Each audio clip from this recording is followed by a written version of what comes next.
तो आज फिर से वही दिन है जब कॉफी में किसी ने ट्रिपल एच की वो वाली स्पेशल गोली मिला दी because it is time to talk about SmackDown. और भाई ब्रॉक लेसनर और रॉक के बारे में ये क्या सुनने को मिल रहा है just before Royal Rumble. Okay, hello chatters, my name is Rohit and you are watching Wrestle chatter.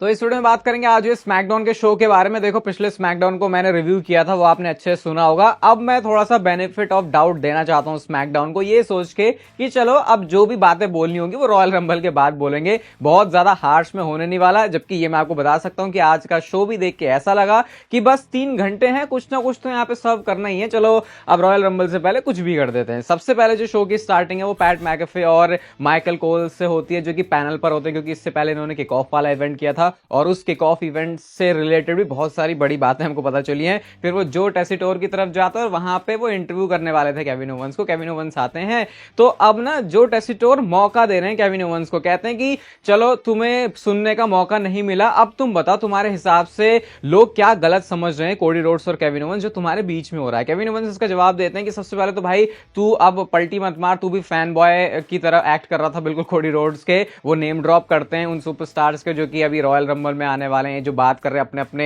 हवाई जो ख्याली पुलाव है, हवाई फायर मचा रहे हैं अपने दिमाग में कि हम रेसलमेनिया मेन इवेंट करेंगे। तो जो टेसिटोर यहाँ पे अपनी गलती एडमिट करते हैं कि चलो बोलने का मौका नहीं मिला, लेकिन उस अपॉलॉजी को केविन ओवेंस ने लिया नहीं। वो कहते हैं इस अपॉलॉजी को अपने पिछवाड़े में घुसेड़ ले और कहते हैं मैं तो सिर्फ एक काम करने आया हूं, ये चैंपियनशिप लेने आया था मैं, और विंग डीगल वाली चैंपियनशिप जो कि टंगी हुई थी उसको वो लेके जाने लगते हैं। लेकिन तभी थीम सॉन्ग प्ले होता है best in the world CM Punk का, जो कि स्मैकडाउन में आ जाए। और वो इसी वजह से आया क्योंकि वो किक ऑफ वाले इवेंट में भी था, तो डब्ल्यूडब्ल्यू को लगा कि चलो भाई ठीक ही तो है, 3 घंटे निकालने मुश्किल ही तो हो रहे हैं, चलो सीएम पंक को भी यहाँ पे डाल देते हैं। अब जब ये दोनों आमने सामने आए ना, तो वो 10-15 सेकंड का मूवमेंट बहुत ज्यादा कूल लग रहा था जब ये खड़े हैं और क्राउड वहां पे होली शिट के चैंट लगा रहा है। तो वो अभी तक वैसे इस बारे में ज्यादा सोचा नहीं कि सीएम पंक और केविन ओवेंस की भी तो फ्यूड होगी कभी ना कभी, तो वो कितनी स्पेशल होगी। तो आज उसका थोड़ा सा हमको ग्लिम्स मिला।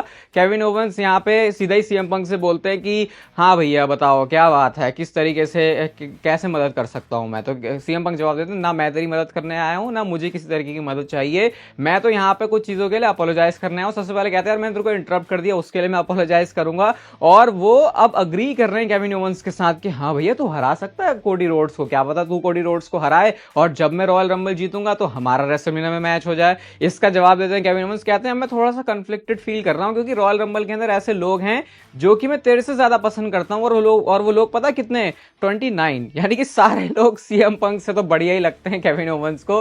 तो वो इनडायरेक्ट वे में वही बोलना चाह रहे थे कि उनको खास पसंद नहीं आ रहे सीएम पंक। कहते हैं कि हाँ रेसलमेनिया में हम दोनों का मेन इवेंट होगा तो मजा तो आएगा, और मजा तब ज्यादा आएगा जब मैं तुझे बुरी तरीके से फोड़ूंगा भी, क्योंकि जब हमारा मैच होगा तो भैया तू ही हारने वाला है। कहते हैं कि मैं तो ये चाहता हूं कि तुझे कभी मेन इवेंट ही ना मिले, मैंने देख मेन इवेंट किया हुआ और कितना बढ़िया रहेगा ना जब करियर खत्म होंगे तो मेरा इतना बिल्कुल शाही सा करियर होगा और तू सिर्फ उस एक रेसलमेनिया के मेन इवेंट के लिए रो रहा होगा, और वैसे भी मेन इवेंट में तो मैं तुझे हराऊंगा ही। तो ऐसा कह के वो जाने लगते हैं। फिर सीएम पंक बोलते हैं कि यार देख हाँ ठीक है चल मैंने मेन इवेंट नहीं किया, लेकिन मैं तेरी तरफ 5 बार टाइटल मैचेस रॉयल रंबल में नहीं हारा हूं, ना मैं लोगन पॉल से हारा हूं, ना मुझे कभी अपने किसी दोस्त को मैनिपुलेट करने की जरूरत पड़ी है ताकि मेरे लिए रास्ता ईजी हो जाए, ना मैं शॉर्टकट लेता हूं। तो ऐसा करके वो केविन ओवेंस की ऐसे ले रहे होते हैं और उसके बाद कहते हैं रिंग में वापस आ जा, बताता हूं मैं कैसे तेरा पिछवाड़ा तोड़ सकता हूं। तो फिर केविन ओवेंस को तो इंटरेस्ट था नहीं, वो बेल्ट रख के वहां से चले जाते हैं। अब देखो ये जो प्रोमो है तो ये बढ़िया, लेकिन ये मैं इसलिए नहीं बोलूंगा कि बहुत बढ़िया है क्योंकि ये सिर्फ इसलिए कर रहे हैं क्योंकि इनको थोड़ा सा टाइम खोटी करना था, क्योंकि इनको रॉयल रंबल के लिए हाइप भी बनाने की केविन ओवेंस भी जीत सकता है, बाकी इसका कोई पर्पस था नहीं। और इसीलिए मैं कह रहा हूं ना ऐसा लग रहा है कि 3 घंटे बस फ्री के मिल गए हैं, कुछ भी चीजें करनी है। तो सोच रहे हो सीएम पंक और केविन ओवेंस किसी सेगमेंट में इन्वॉल्व हो तब भी जाके मैं ये कह रहा हूं कि कुछ भी करना था तो कर दिया। तो सोच लो भैया क्या हालात है स्मैकडाउन के। इसके बाद शो पर आते भैया डब्ल्यूडब्ल्यू के सबसे बेचारे इंसान, अब तक शायद मैं फिन बैलर को बोलता हूँ, लेकिन अब मुझे उस लिस्ट में जिमी ऊसो को भी अगर फिन बैलर से ऊपर नहीं तो बराबर तो रखना पड़ेगा।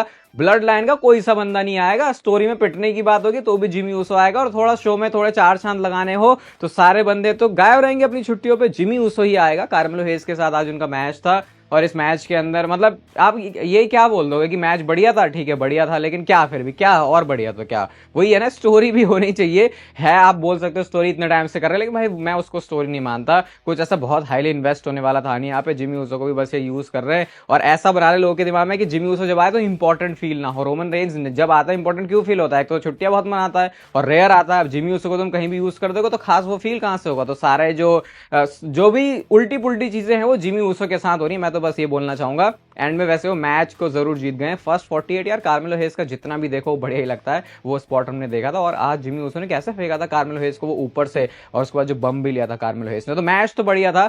लेकिन वही है कि रोज अगर आपको खाने में आपकी फेवरेट चीज भी दे दी जाए और उसको आप हमेशा ही खाओ तो मजा थोड़ी आएगा। तो वो स्टोरी लाइन ना ज्यादा काम करती है कि आज अच्छा चटनी मिल गई, आज खीरा मिल गया, आज प्याज मिल गया, या फिर आज अमचूर मिल गया, ऐसे करके जो अलग अलग होते हैं, तो अपना खाना भी तब स्पेशल लगता है। तो उस तरीके से मैं कह रहा हूँ, बहुत ही अलग वाहियात किस्म का एग्जाम्पल दे दिया शायद मैंने फिर से। इसके बाद जो अगला मैच आता है शो पर वो था चेल्सी ग्रीन और मिचिन के बीच में। बी फैब आज होती है हेल्प करने के लिए, और जब चेल्सी ग्रीन को लगा वो तो मैच जीत नहीं सकती, चैंपियनशिप उनकी चली जाएगी, कैंडोस्टिक से उन्होंने अटैक कर दिया, उसके बाद उनको ये दोबारा अटैक कर दिया जाता है। इसके बाद शो पर आज डेविन प्रीस्ट थे। डेविन प्रीस्ट आते हैं और कहते हैं कि 4 साल पहले जब मैं मंडे नाइट रॉ में था तब मुझे एक इंपैक्ट क्रिएट करना था, अपने आप को अपना नाम बनाना था, लेकिन मैं नोबडी से एक चैंपियन बना। अब मैं स्मैकडाउन में हूं तो मैं यहाँ पे कोई इंपैक्ट बनाने के लिए नहीं आया हूं, मेरा सिर्फ एक गोल है, वो है चैंपियनशिप जीतना, और ये काम मैं करूंगा रॉयल रंबल जीत के। इतने में थीम सॉन्ग प्ले होता है जेकब फाटू का, जो कि मेरे लिए अनएक्सपेक्टेड था। जेकब फाटू के साथ टामा टोंगा भी आता है, और भाई यहाँ पे जेकब फाटू का मतलब उनका प्रोमो डिलीवर करने का स्टाइल तो सबसे ज्यादा ही यूनिक है। लगता भाई ये बोल रहा है या बोलते बोलते शब्दों के प्रहार कर रहा है। वो जिस हिसाब से बोलते हैं ना, बंदा उनके कुछ करने से पहले ही डर जाए, और जब बंदा करता है तो फिर हमको पता है ये जेकब फाटू के एक्शंस क्या होते हैं। कहते हैं कि हाँ हाँ मैं भी तुझे देख रहा हूं, तूने बहुत कुछ अकम्प्लिश कर लिया है, मुझे पता है तू कहां से कहां तक उठ के आया है, हम दोनों ही स्ट्रीट से आए हैं। इस बात को भी वो बोलते हैं, मुझे बहुत ज्यादा फनी लगा। और उसके बाद वो एक लाइन बोलते, कहते हैं you can get your hair braided all you want priest but don't get twisted, क्योंकि दोनों के जो बाल हैं वो तो ब्रेडेड हैं। तो वो कहते हैं भाई हाँ थोड़ा थोड़ा सिमिलर है, लेकिन मेरे जैसा भी मत समझने की कोशिश कर, तू यहाँ आ गया तो क्या लगता तू कुछ बहुत कुछ कर देगा, तू कांड कर देगा। जब ये सब बोलते हैं वो, तो डेविन प्रीस्ट कहते हैं बस इतना ही, अगर हम दोनों स्ट्रीट से ही हैं तो वाई वी आर टॉकिंग, हम बात क्यों कर रहे हैं। और इसके बाद भैया आपको पता है घुसेबाजी होनी थी यहाँ पे, टामा टोंगा को उन्होंने मार दी सुपर किक। इसके बाद ये दोनों लड़ जाते हैं, लड़ते हैं तो फिर टामा टोंगा आते हैं, और टामा टोंगा फिर ये वही है 2-on-1 कर देते हैं। एले नाइट सेव करने के लिए आते हैं, और भाई वो जेकब फाटू ने एले नाइट के चेयर शॉट पे ऐसे पंच कैसे कर दिया, मैं तो अब तक ये सवाल को अपने जहन में बिठाए बैठा हूं कि भाई वो तो लग जाए, उसने लिटरली जेकब फाटू ने पंच कर दिया, मतलब कैसे। वो चलो कोई मार दे आगे वो अलग है, बंदा खुद अपना हाथ जाके फोड़ रहा है उस चेयर शॉट, वो चेयर के ऊपर, और उसको दर्द भी नहीं हुआ। पता नहीं यार क्या है, जेकब फाटू किस चीज के बने। डेविन प्रीस्ट ने उसके बाद किक मारी और एले नाइट ने पीछे खिंचा के जेकब फाटू को मारा, जिसकी वजह से वो बाहर चले जाते हैं। और आज शो का मेन इवेंट यही टैग टीम मैच है। तो आपको इससे समझ में आ जाएगा कि मैं क्यों कह रहा हूं कि अच्छा ये 3 घंटे की स्मैकडाउन है, इसमें ये डाल दो, इसमें ये डाल दो, बस 3 घंटे पूरे कर दो, उससे ज्यादा किसी को कुछ खास लेना देना यहाँ पे है नहीं। इसके बाद शो पर मैच आता भाई प्रेटी डेडली, DIY, MC, झुम्बरतो करियो, एंजल गार्जा। भाई क्या मैं तो क्या बात करूं मैं इसके बारे में। MC वाला मैच जीत गए, वो भी ऐसे मान लो कि रॉयल रंबल में वो क्योंकि कंटेंडर है, मैच है उनका, तो फिर उनको जो है स्पॉट देना था। बाकी एक सेगमेंट जरूर था जहां पर टामा टोंगा इन चैंपियनशिप्स के ऊपर नजरें रखे हुए थे, फिर DIY वाले बंदे लेके चले गए। तो शायद लग रहा है नेक्स्ट आ सकते हैं जेकब फाटू, टामा टोंगा फिर से टैग टीम चैंपियनशिप के पिक्चर में, जो कि मैं तो होते हुए नहीं देखना चाहता, क्योंकि मेरे को इंटरेस्ट है नहीं उस चीज में। नेओमी वर्सेस लिव मॉर्गन का भी मैच था, अगेन वैसा ही मैच। मैं बता रहा हूँ ये मैच फिर भी लाइव ऑडियंस के लिए ठीक हो सकते, टीवी के हिसाब से भाई इसके पीछे कोई भी जस्टिफिकेशन नहीं मांगता है। एंड में रोल अप एंड पिन के सारे से नेओमी मैच जीत गए, लेकिन Liv Morgan and Raquel Rodriguez ने जो है फिर उनकी मार पिटाई अच्छे से कर दी। इसके बाद शो पर अंद्रादे वर्सेस मिस का मैच था, अगेन ये भी वैसा ही मैच है कि डालना है इनको शो पर तो डाल देते हैं। एंड में वो फिनिशिंग मूव बड़ा तगड़ा लगा भाई, क्या हाथ घुमा के खिंचा के उन्होंने एल्बो मारा, ऐसा लगा कि एक दांत भी बाहर आ गया मिस का, पिन कर दिया उन्होंने। और मिस तो भाई बेचारा ही बना रहता है, पिटने का ही बस उसका काम है, और उससे ज्यादा WWE को समझ में आता नहीं कि मिस के साथ करना क्या है। बैक स्टेज से एक फनी सेगमेंट था, और शायद मैं कह सकता हूं कि मेरी ये स्मैकडाउन की फेवरेट चीज है। वैसे तो मैं कुछ खास फेवरेट उठाऊंगा नहीं यहाँ से। R-Truth ने भाई मजा सा बांध दिया बिल्कुल। वो वेलकम करते हैं डेविन प्रीस्ट को मंडे नाइट रॉ के ऊपर, वो भूल गए हैं कि ये जो है स्मैकडाउन ब्रांड है। डेविन प्रीस्ट कहते हैं भाई तू कभी नहीं बदलने वाला। उसके बाद एले नाइट और डेविन प्रीस्ट भी होते हैं, और वो अपनी क्योंकि टैग टीम मैच में आना था, तो उसके बाद दोनों के कंधों पर हाथ डाल के वो कहते हैं अरे welcome to Monday Night Raw. तो R-Truth के तो अलग ही किस्म के जो है वो नशे चल रहे हैं। पहले उन्होंने ट्रिपल एच की जगह टोमासो ciampa को बोल दिया था हॉल ऑफ फेम में आने के लिए, और अब वो ये है। वैसे ये तो हमेशा का ही R-Truth का, वो कभी नहीं बदलने वाले भाई, चाहे एज उनकी कितनी ही हो जाए। इसके बाद टिफनी स्ट्रैटन का भी इंटरव्यू था, बहुत ज्यादा पकाया भाई इन्होंने। मैं तो ये कह रहा हूँ कि आज पैट मैकेफी, माइकल कोल, जो टेस्टिटोर ये इतना क्यों बोल रहे थे, नहीं जरूरत थी भाई, तुमको 3 घंटे निकालने थे तो एक पुरानी टॉप 10 मूवमेंट्स वाली यूट्यूब की वीडियो ही चला देते तुम, वो ज्यादा बेटर रहता। आज नहीं है वो, उनका इंटरव्यू आता होता, कहते कुछ भी नहीं फर्क पड़ने वाला रॉयल। देख रहे हो कितनी सिंपल सी लाइन, कोई फर्क नहीं पड़ता कौन रॉयल रंबल जीते, because it is always Tiffy time. इससे ज्यादा यूनिक चीज क्या हो सकती है भाई टिफनी स्टार्टन, कितनी अलग बात उन्होंने बोल दी है। कैंडिस लेरे आती हैं, ट्रैश टॉक करी, नाया जैक्स ये एक तरीके से ट्रैप वो बना रही थी और नाया जैक्स ने आके जो उनको पिचका दिया, नाया लेटर मारा। एक वो स्पॉट नोटिस करना जब कैंडिस लेरे खुद बता रही थी टिफनी स्टार्टन को कि हट जा नाया जैक्स आने वाली है, तो वो स्पॉट कैमरा पे तो नहीं पकड़ में आना चाहिए, तो थोड़ा सा अनप्रोफेशनल सा सीन हो गया यहाँ पे। मेन इवेंट आता है Jacob फाटू टामा tonga versus Damian Priest और एलन नाइट के बीच में। एक वो खतरनाक लगा मुझे रिंग साइड वाला मूवमेंट जब डेमन प्रीस्ट ने ऐसे उड़ाया टामा टोंगा को और वो अनाउंसर डेस्क के ऊपर से पता नहीं कहां लोटपोट होके गिरे। जेकब फाटू को जब सुपर किक लगती है भाई उसका तो कोई असर ही नहीं होता उन्हें। उसके बाद फिर डेमन प्रीस्ट ने एक बार और अच्छे से उनको बजाया। LA Knight Jacob Fatu timekeeper वाले एरिया में गिर जाते, साउथ ऑफ हेवन रिंग के बीच भी डेमन प्रीस्ट ने लगा दिया। मैच जीतने के बाद भी जो ठुकान है वो किसका होता है, डेमन प्रीस्ट का ही होता है, क्योंकि जेकब फाटू ने उसके बाद अपने वो करामाती अतरंगी मूव लगाया और एंड में मून सॉल्ट के साथ स्मैकडाउन को जो है ऑफ एयर लेके जाते हैं। शो को अगर मैं रेट करने की बात करूं तो भाई मैं इसको 2 स्टार की रेटिंग दूंगा, ठीक है, इससे ज्यादा तो इसको दे नहीं सकता। और मैं बकवास भी इसके बारे में ज्यादा कुछ करना नहीं चाहता, क्योंकि बेनिफिट ऑफ डाउट देके कि चलो रॉयल रंबल से पहले कुछ इनको करना था वो कर दिया, लेकिन इतना तो कह सकता हूं कि 2 घंटे से ज्यादा स्मैकडाउन नहीं होनी चाहिए। 3 घंटे बस हमको झेलने पड़ेंगे, कहां हमको खुशी की बात लग रही थी। अब जैसे मैं किक ऑफ इवेंट की बात करा तो सबसे पहले तो आपको एक पिक्चर दिखाता हूं, ये माइकल कोल और कोडी रोड जो है, क्योंकि वहीं पे ना जहां पे स्मैकडाउन हुई वहीं पे सारे लोग आए हुए थे, तो बिल्कुल वो ऐसे ऊपर चढ़े गए, चलते हुए चले गए। लिटरली माइकल कोल ऐसे वो बहते हुए क्राउड के ऊपर से जा रहे, सारे लोग उनको पीछे पीछे लेते हुए जा रहे हैं, लेकिन ये बड़ी मूवमेंट नहीं थी। जो एक टीज पॉसिबली हमको मिला है भाई,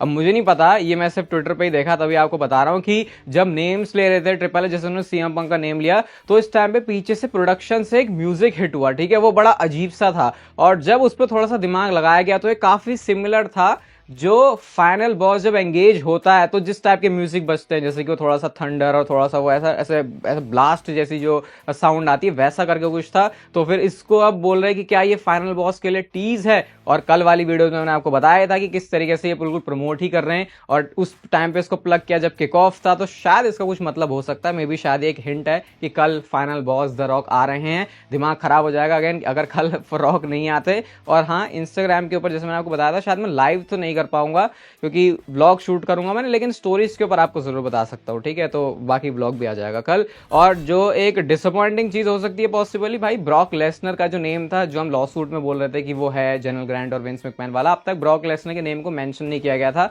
लेकिन अब ऑफिशियली जो फाइल्स हैं, जो कोर्ट की हियरिंग्स है, उसके अंदर अब जाके उसमें ब्रॉक लेसनर का नेम आ चुका है। पहले तो फॉर्मर यूएफसी और डब्ल्यूडब्ल्यू सुपरस्टार ही बोल रहे थे। Brock Lesnar is now officially named in Janel Grant's amended lawsuit against Vince McMahon, John Laurinaitis and WWE. तो ये एक थोड़ा सा ऐसे कह सकते हो बैड न्यूज आई है जस्ट रॉयल रंबल से पहले। सिचुएशन को डब्ल्यूडब्ल्यू पता नहीं किस तरीके से देखने वाली है, लेकिन अगेन जिस तरीके से ब्रॉक लेसनर के नेम को इरेज नहीं किया जा रहा, अगर वो चाहते तो कर सकते थे, तो ये एक डेफिनेटली साइन दे सकता है। बाकी प्रेडिक्शन वीडियो आने वाली है चैनल पर, उसके लिए स्टे ट्यून्ड। ये वीडियो आपको अच्छी लगी तो इसे लाइक कर दो, चैनल को सब्सक्राइब कर दो ऐसे और मस्त कंटेंट के लिए, और तब तक पे लेते रहो जिंदगी के मजे।